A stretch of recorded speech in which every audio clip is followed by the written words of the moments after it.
So in the last couple of episodes, we did some wanderings to the outer edges of what might motivate you in life and some of the bigger philosophical questions. I'd like to get back to brass tacks with the land of women and the dating stuff.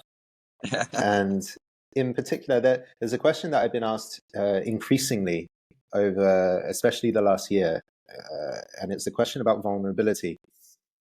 So I'll just preface this a little bit. I think over the last 10 to 15 years in certain major Western countries, there has been the invitation or the encouragement, and the value of vulnerability has been pushed and brought to the table, right? So you have kind of big TED Talks and books. Brené Brown is a great exponent of this. And even in business consultancy, they talk about psychological safety as a thing that you should have in your corporate culture, so people feel safe to be vulnerable in themselves. And that way you can have more connection and collaboration and cohesion in the workplace, and people can bring their full selves to work, right? So bring your full self to work, bring your full self to the relationship. Vulnerability has been growing in certain parts of the world. And I think it's kind of one of these sacred cows in a lot of modern dating and relationship work. You want to cultivate an atmosphere of vulnerability for yourself and your partner in order to have an intimate relationship. And a lot of people don't really question that. It's become such a part of the postmodern culture that we're in.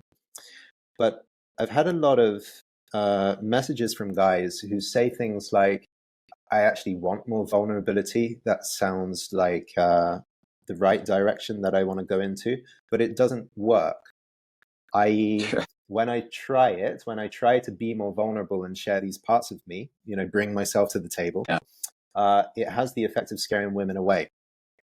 And to the point where, you've put out this great philosophy for years, which is the end of games, like no more playing games. Yeah, correct. Yeah.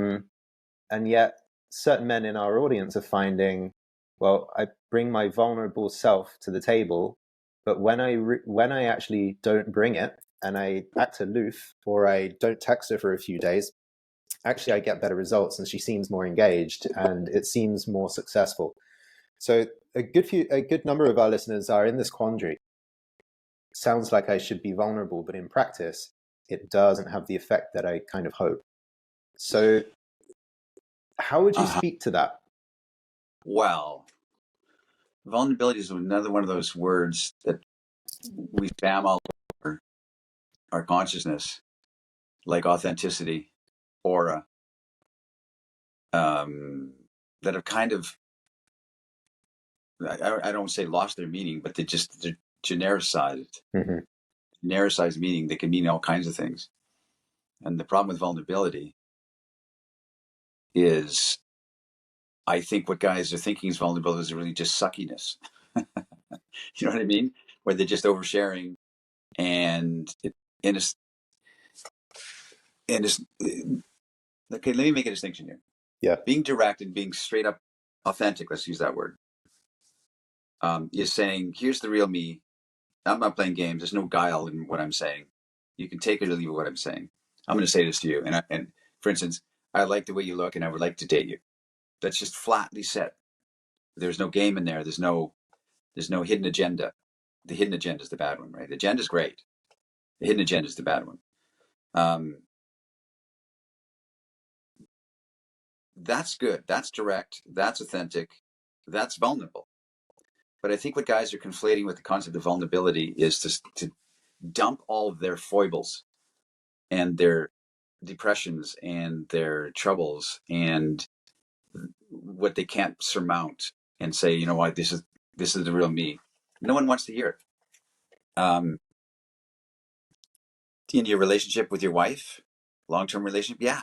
Now you're sharing this. You need a protector of your heart, which is your woman. You need somebody that supports you and loves you and cares if you're sick, you're hurt, something like that. But to dump it out to a woman you just started dating, or to start seeing that, it's the opposite of mystique. And I talk about mystique. I talk about it in my What Would Zan Do course, like that. I have a whole theme on that, which is the idea of giving her the persona of you arrives into her space, into her life. and drifts away to wherever. Maybe you can see her again later. It doesn't matter. She's now thinking about that man she met. Wow, there's something about him. There's something about him that I can't stop thinking about. What is that? What is that quality? What is that trait? What is that? What is that behind his eyes? That mischief-laden thing behind his eyes that she's going, wow, I met this guy. He's not tall. He's not good, the most good looking. He's not rich. He's not in shape. He's got a belly or whatever, but I can't stop thinking about him. So what is that quality? And that is the essence of mystique in my mind, which is a word we don't overuse. So we can use it.